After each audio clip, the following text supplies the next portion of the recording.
Aujourd'hui, comment on pourrait résumer le métier d'Embix? Très simplement, déjà en introduction, Guillaume et Eric l'ont parfaitement défini. Il y a également un autre partenaire qui est Alstom, et donc Embix est né de cette volonté partagée d'Alstom qui avait une vision très territoriale et du smart grid, du super grid, et puis Bouygues Immobilier, en effet, qui est passé du bâtiment à cette vision du quartier. Donc je crois que c'est d'avoir une volonté partagée, d'être à l'échelle de la maille locale, du quartier, de l'îlot. Et finalement, le métier d'Embix, c'est d'être au cœur de ce système et d'être dans une organisation de système de système. C'est-à-dire qu'on ne va pas se mettre aujourd'hui à la place d'expertise, d'intelligence, du smart building. On va plutôt agréger, et c'est là où on a une solution qui est bien développée, en temps réel, l'ensemble de ces informations pour pouvoir finalement après les analyser, les traiter et les rendre utiles justement à destination du quartier pour que ce quartier soit un quartier dit intelligent. Alors ça ressemble à quoi un quartier intelligent aujourd'hui ? Aujourd'hui, ce qui est bien, comme l'a dit Guillaume, c'est qu'on n'a pas attendu que les nouveaux quartiers se réalisent pour pouvoir agir. Donc EasyGrid a été conçu pour cela. Un quartier intelligent, c'est savoir finalement recueillir la bonne donnée en termes de consommation, la bonne donnée en termes de différents paramètres qui peuvent influer justement sur ces sujets de consommation, de savoir quelle est la production locale d'énergie, l'interface qu'il peut y avoir avec le réseau, et ça, il ne faut pas l'oublier. C'est-à-dire qu'on n'est pas là pour être complètement aussi autonome. Je crois que cette autonomie, elle est gagnée avec le réseau RDF.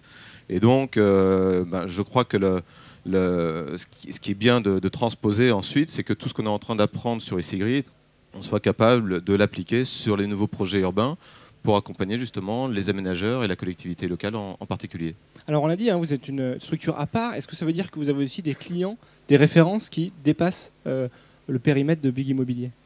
Et on peut les citer d'ailleurs, on peut citer vos premières réalisations. Tout à fait. Je crois justement pour avoir cette finalité d'être demain dans une conception où il y aura un rôle d'opérateur de services énergétiques, on s'aperçoit aujourd'hui qu'il n'est pas ce n'est pas réalisable à l'instant T, donc il faut préparer cet avenir. Préparer l'avenir, c'est anticiper.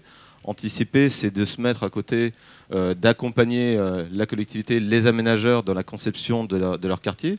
C'est accompagner des maîtrises d'œuvre urbaines qui sont extrêmement compétentes et qui manquent justement à leur arc l'accord de Smart Grid. Donc là, on est là pour, d'un côté, compléter l'équipe de maîtrise d'œuvre urbaine, rassurer finalement les aménageurs que ce que l'on est en train de dire, de raconter, c'est tiré d'expériences de démonstrateurs, c'est tiré d'expériences d'un quartier innovant qui est EasyGrid. Et aujourd'hui, on est arrivé à un stade de développement qui est un stade opérationnel. Avec donc des projets qui sont un peu dans le pipe, on peut en parler ? Tout à fait. On parlait de Nice tout à l'heure. Eric a cité justement tout à l'heure le sujet de Nice, et le territoire de la plaine du Var est vraiment un territoire assez précurseur en la matière, avec le développement d'une charte Smart Grid, donc, qui a aidé beaucoup d'acteurs à penser positivement de ce point de vue-là.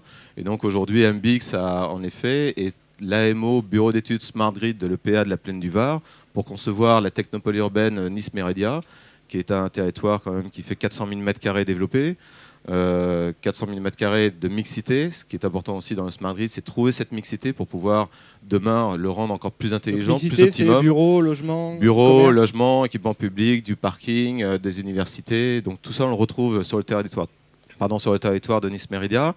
Et puis, on sent que ça fait un petit peu tache d'huile, puisque ce territoire est une écocité.